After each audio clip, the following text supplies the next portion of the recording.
ಈ ಪ್ರಕರಣದಲ್ಲಿ ಈಗಾಗಲೇ ತನಿಖೆಗೆ ಇಳಿದಿದ್ದಾರೆ. ಬಟ್ ಈಗ ತಪ್ಪೊಪ್ಪಿಕೊಂಡಿದ್ದಾನೆ ಇವನು.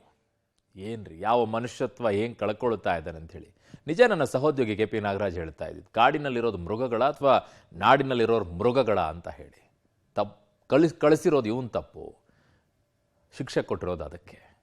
ಯಾವ ರೀತಿ ಹೋಗಿದೆ ಈ ವಿಚಾರದಲ್ಲಿ ಒಂದಿಷ್ಟು ತನಿಖೆಯನ್ನ ಮಾಡ್ತಾ ಇದ್ದಾರೆ.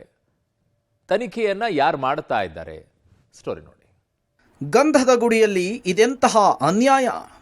ವಿಷಪ್ರಾಶನಕ್ಕೆ ಉಸಿರು ಚೆಲ್ಲಿದ 5 ಹುಲಿಗಳು, ಒಂದು ಪತ್ರ, ವ್ಯಾಘ್ರಗಳ ಸಾವಿನ ಸೀಕ್ರೆಟ್ ಬಯಲು. ಅನ್ಯಾಯ, ಘೋರ ಅನ್ಯಾಯವಿದು.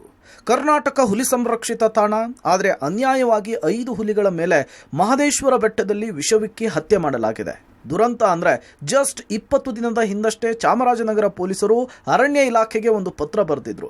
ಅರಣ್ಯ ಇಲಾಖೆ ಕೊಂಚ ಅಲರ್ಟ್ ಆಗಿದ್ದಿದ್ರೆ ಈ ದುರಂತವನ್ನ ತಪ್ಪಿಸಬಹುದಾಗಿತ್ತು. ಮಲೆಮಹದೇಶ್ವರ ಬೆಟ್ಟದಲ್ಲಿ 5 ಹುಲಿಗಳ ಸಾವು ನಿಜಕ್ಕೂ ಕೂಡ ಘೋರ ಅನ್ಯಾಯ. ಕರ್ನಾಟಕ ಹುಲಿ ಸಂರಕ್ಷಿತ ತಾಣ, ಆದರೆ ವಿಷವನ್ನ ಇಟ್ಟು 5 ಹುಲಿಗಳನ್ನ ಸಾಯಿಸಲಾಗಿರುವಂಥದ್ದು ನಿಜಕ್ಕೂ ಕೂಡ ಅಚ್ಚರಿ ಹಾಗೂ ಅರಣ್ಯ ಇಲಾಖೆಯ ನಿರ್ಲಕ್ಷ್ಯ ಎಷ್ಟರ ಮಟ್ಟಿಗೆ ಇದೆ ಅನ್ನುವಂಥದ್ದು ಗೊತ್ತಾಗ್ತಾ ಇದೆ. ಅಷ್ಟೇ ಅಲ್ಲ, ಜಸ್ಟ್ 20 ದಿನದ ಹಿಂದೆ ಪೊಲೀಸ್ ಅಧೀಕ್ಷಕರು ಅರಣ್ಯ ಇಲಾಖೆಗೆ ಒಂದು ಪತ್ರವನ್ನ ಬರೀತಾರೆ. ಅದರಲ್ಲಿ ಕಳ್ಳ ಬೇಟೆಗಾರರ ಸುಳಿವನ್ನ ಕೂಡ ಕೊಡ್ತಾರೆ. ಒಂದ್ ವೇಳೆ ಅರಣ್ಯ ಇಲಾಖೆ ಎಚ್ಚೆತ್ತುಕೊಂಡಿದ್ರೆ ಈ ಘೋರ ಅನಾಹುತವನ್ನ ತಡಿಬಹುದಾಗಿತ್ತು. ಪೊಲೀಸರು ಅರಣ್ಯ ಇಲಾಖೆಗೆ ಬರೆದ ಪತ್ರ ಪಬ್ಲಿಕ್ ಟಿವಿಗೆ ಲಭ್ಯವಾಗಿದೆ. ಹಾಗಿದ್ರೆ ಪತ್ರದಲ್ಲಿ ಏನಿದೆ ಅನ್ನೋದನ್ನ ತೋರಿಸ್ತೀವಿ ನೋಡಿ.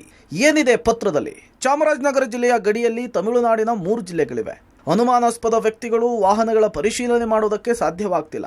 ಬೆಟ್ಟಕ್ಕೆ ಹೋಗುವ ಅನುಮಾನಾಸ್ಪದ ವ್ಯಕ್ತಿ ವಾಹನಗಳನ್ನು ತಪಾಸಣೆ ಸಾಧ್ಯವಾಗ್ತಿಲ್ಲ. ಕಳ್ಳಬೇಟೆಗಾರರ ಬಗ್ಗೆ ನಿಗಾ ಇಡೋದಕ್ಕೆ ಶೀಘ್ರವೇ ಚೆಕ್ ಪೋಸ್ಟ್ ನಿರ್ಮಾಣ ಮಾಡೋ ಅಗತ್ಯ ಇದೆ. ಚೆಕ್ ಪೋಸ್ಟ್ಗೆ ಅನುಮತಿ ಕೊಡಿ ಅಂತೇಳಿ ಜೂನ್ 6ರಂದು ಪತ್ರ ಬರೆದಿದ್ದಾರೆ. ಇಲ್ಲಿ ಕಳ್ಳಬೇಟೆಗಾರರ ನಿಗಕ್ಕೆ ಚೆಕ್ ಪೋಸ್ಟ್ ವ್ಯವಸ್ಥೆ ಮಾಡಿದಿದ್ರೆ ಅಥವಾ ಅರಣ್ಯಾಧಿಕಾರಿಗಳು ಕೊಂಚ ಅಲರ್ಟ್ ಆಗಿದ್ದಿದ್ರೆ ಈ ಅನಾಹುತವನ್ನು ತಪ್ಪಿಸಬಹುದಾಗಿತ್ತು ಅನ್ನುವ ಮಾತುಗಳು ಕೇಳಿ ಬರ್ತಿದೆ. ಹುಲಿ ಉಗುರಿನ ಆಸೆಗೆ ಹುಲಿ ಚರ್ಮದ ಮಾರಾಟ ಮಾಡುವುದಕ್ಕಂತ ಕಳ್ಳಬೇಟೆಗಾರರ ಕರಾಮತ್ತಿಗೆ ಬಲಿಯಾದ್ವಾ ಹುಲಿಗಳು ಅನ್ನುವಂತಹ ಡೌಟ್ ಇದೆ. ಸದ್ಯ ಹುಲಿ ಉಗುರು ಹಾಗೆ ಇದ್ರೂ ಕೂಡ ಇದೇ ಕಾರಣಕ್ಕೆ ವಿಷಪ್ರಾಶನದ ಷಡ್ಯಂತ್ರ ನಡೀತಾ ಅನ್ನುವಂತಹ ಅನುಮಾನ ವ್ಯಕ್ತವಾಗ್ತಿದೆ. ಈ ಭಾಗದಲ್ಲಿ ಚೆಕ್ ಪೋಸ್ಟ್ನ ಅಗತ್ಯ ಇದೆ ಅಂತ ಅರಣ್ಯ ಇಲಾಖೆಯ ಸಂರಕ್ಷಣಾ ಅಧಿಕಾರಿಗಳಿಗೆ ಪೊಲೀಸ್ ಅಧೀಕ್ಷಕರು ಚಾಮರಾಜನಗರದವರು 20 ದಿನದ ಹಿಂದೆ ಒಂದು ಪತ್ರವನ್ನ ಬರೀತಾರೆ. ಆದರೆ ಆ ಪತ್ರಕ್ಕೆ ಅರಣ್ಯ ಇಲಾಖೆಯ ಅಧಿಕಾರಿಗಳು ಸ್ಪಂದನೆಯನ್ನ ಕೊಟ್ಟಿಲ್ಲ. ಒಂದು ವೇಳೆ ಅರಣ್ಯ ಇಲಾಖೆಯ ಅಧಿಕಾರಿಗಳು ಆಗ್ಲೇ ಅಲರ್ಟ್ ಆಗಿದ್ದಿದ್ರೆ ಈ ದುರಂತವನ್ನ ತಡಿಬಹುದಾಗಿತ್ತು. ಇಲ್ಲಿ ಕಳ್ಳ ಬೇಟೆಗಾರರ ಹಾವಳಿ ಜೊತೆಗೆ ಹುಲಿಯುಗುರಿನ ಆಮಿಷಕ್ಕೋ ಅಥವಾ ಹುಲಿಯ ಚರ್ಮದ ಆಮಿಷಕ್ಕೋ ಈ ಹುಲಿಗಳಿಗೆ ವಿಷವನ್ನ ನೀಡಲಾಯ್ತಾ ಅನ್ನುವಂತಹ ಅನುಮಾನ ಕೂಡ ಶುರುವಾಗಿದೆ. ಈಗ ಹುಲಿಯುಗುರು ಹಾಗೇ ಇದ್ರೂ ಕೂಡ ಇದರ ಹಿಂದೆ ಅದೇ ರೀತಿಯ ಷಡ್ಯಂತ್ರವನ್ನ ಮಾಡಿದ್ರ ಅನ್ನುವಂತಹ ಸುದ್ದಿಗಳು ಕೂಡ ಹರಿದಾಡ್ತಾ ಇದೆ. ಚಾಮರಾಜನಗರದಲ್ಲಿ 5 ಹುಲಿ ಸಾವು ಸಂಬಂಧ ಅರಣ್ಯ ಇಲಾಖೆಯ ಅಧಿಕಾರಿಗಳ ವಿರುದ್ಧ ಮಾಜಿ ಪ್ರಧಾನ ಮುಖ್ಯ ಸಂರಕ್ಷಣಾಧಿಕಾರಿ ಬಿಕೆ ಸಿಂಗ್ ಬೇಸರ ವ್ಯಕ್ತಪಡಿಸಿದ್ದಾರೆ. ಈ ಹಿಂದೆ ಚಾಮರಾಜನಗರದ ಇದೇ ಭಾಗದಲ್ಲಿ ಅರಣ್ಯ ಸಂರಕ್ಷಣಾಧಿಕಾರಿಯಾಗಿ ಕಾರ್ಯನಿರ್ವಹಿಸಿದ ಬಿಕೆ ಸಿಂಗ್, ಈ ಘಟನೆಗೆ ಕಾರಣ ಅರಣ್ಯ ಇಲಾಖೆಯ ವೈಫಲ್ಯ.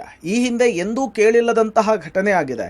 ಇಲ್ಲಿ ಅಧಿಕಾರಿಗಳ ನೇಮಕ ಆಗಿರುವುದೇ ಕಾಡು ಪ್ರಾಣಿಗಳ ರಕ್ಷಣೆಗೆ. ಅಧಿಕಾರಿಗಳು ಇದನ್ನು ಸರಿಯಾಗಿ ಮಾಡದ ಕಾರಣ ಈ ರೀತಿಯ ಘಟನೆ ಆಗಿದೆ. ಮುಂದೆಯಾದರೂ ಅಧಿಕಾರಿಗಳು ಈ ಬಗ್ಗೆ ಗಮನ ಹರಿಸಬೇಕಿದೆ. ಇಲ್ಲದಿದ್ರೆ ಈ ರೀತಿಯ ಘಟನೆಗಳನ್ನು ತಡೆಯೋದಕ್ಕೆ ಸಾಧ್ಯ ಇಲ್ಲ ಅಂತ ಹೇಳಿದ್ದಾರೆ. ಖಂಡಿತ ಫೇಲ್ಯೂರ್. ವಾಚರ್ಸ್ ಒಂದೇ ಅಲ್ಲ, ನಾನು ಹೇಳ್ತೀನಿ, ಡೆಪ್ಟಿ ಕನ್ಸರ್ವೇಟರ್ ಆಫ್ ಫಾರೆಸ್ಟ್ ಕೊಲೆಗಾಲ್ನಲ್ಲಿ ಇದ್ದಾರೆ. ಅವ್ರದ್ದು ಬೇರೆ ಏನು ಕೆಲಸ? ಅವ್ರು ಕಾಡು ಮತ್ತು ಕಾಡು ಪ್ರಾಣಿ ಉಳಿಸಲಿಲ್ಲ ಅಂದರೆ ಅವ್ರು ಎಂಥ ಡೆಪ್ಟಿ ಕನ್ಸರ್ವೇಟರ್ ಆಫ್ ಫಾರೆಸ್ಟ್? ಇದು ಆಗಿರೋದು ಮೇನ್ ರೋಡಿಂದ 150 ಮೀಟರ್ ದೂರದಲ್ಲಿ.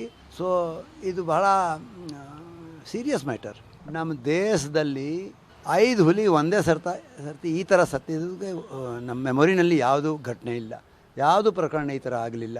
ಅರಣ್ಯ ಇಲಾಖೆ ಅನುಮಾನಾಸ್ಪದವಾಗಿ ಓಡಾಡ್ತಾ ಇರೋರ ಬಗ್ಗೆ ನಿಗಾ ವಹಿಸಿದ್ರೆ ಈ ರೀತಿ ಅನಾಹುತವಾಗ್ತಿರ್ಲಿಲ್ಲ ಅನ್ನೋದು ಈ ಪತ್ರದ ಮೂಲಕ ಖಚಿತವಾಗ್ತಿದೆ. ಪವಿತ್ರ ಕಡ್ತಲ, ಪಬ್ಲಿಕ್ ಟಿವಿ, ಬೆಂಗಳೂರು.